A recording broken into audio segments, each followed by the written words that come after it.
So let's talk about the N word then. Yeah, Like okay. how you mentioned the N word then, yeah? I heard an argument towards it saying that the original word, like the country in Africa, Niger,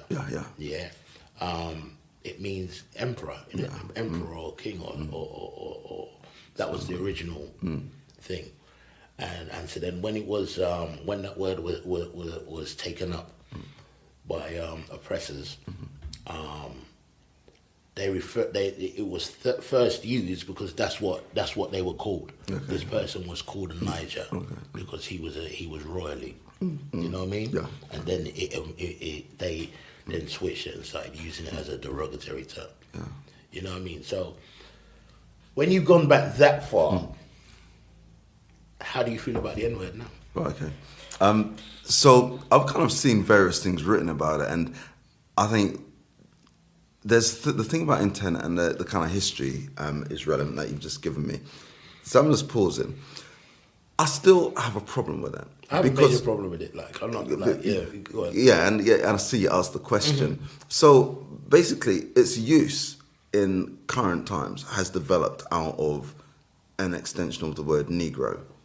So, like in the 40s, 50s, and 60s, well, even kind of going back to the late 1800s into till nowadays, its primary use has been an adaptation of the word Negro, and it was deliberately designed as a put down and a disrespect against black people, and most people who use it now are drawing on that aspect of its history, not the kind of prior history, whether that's... But you say most people...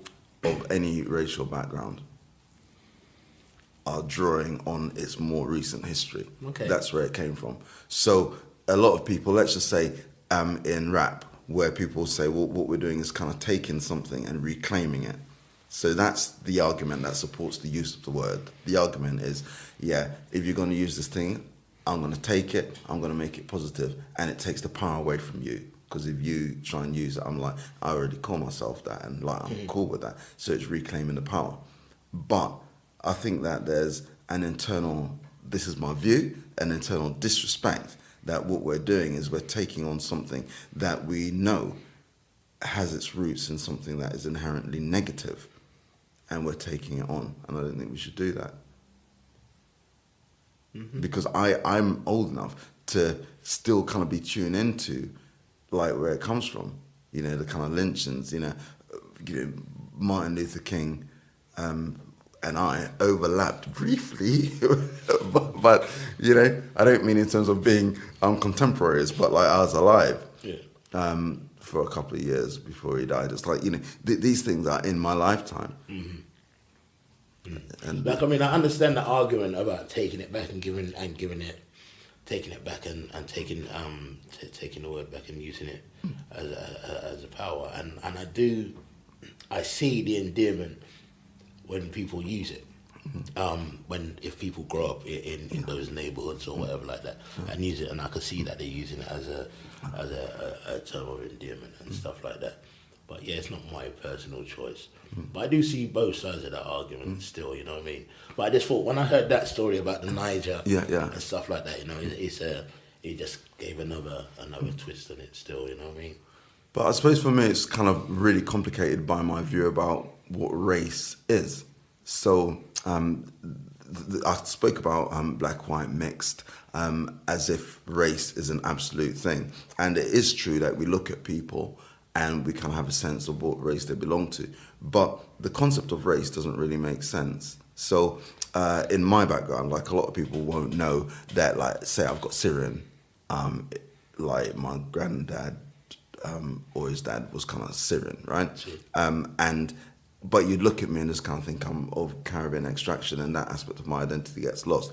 And there's a guy called Scott Plowes who wrote a book on stuff about prejudice and discrimination, and he kind of says 75% of African Americans have white ancestry. And then when you kind of unpick it, actually most people are mixed, and there is no real absolute, this is that race and that race. And genetically speaking, we're more similar than we're different. So each person's got 30 to 35,000 genes. And the maximum difference between an individual would be like around 1%. and that we're largely more similar than we're different.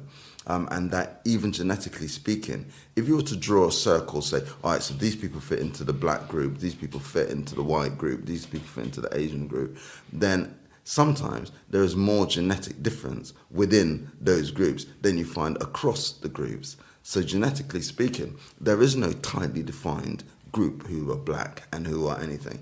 And the last point on that is there's no real consensus about what we mean when we talk about race. So in England, you know, we can kind of think, oh, you've got black people, you've got white people, you've got Asian people. But even Asian people, like you're talking Chinese and people from the Indian subcontinent, does that even make sense? You go to South Africa, you've got blacks, coloureds, Asian and white. Does that make sense? You go to America, you've got like Latinos as a racial group, which we don't have here. And they start to look at it and come in, no one even knows what we're talking about. So we think we're all talking about the same thing. The one thing we do have, though, is people kind of think they know what they're talking about when they're talking about white. And then there's everything else apart from that. And then what you realise is that the whole process of thinking about race is a way of saying you've got white as a norm, then you've got all these variations of difference.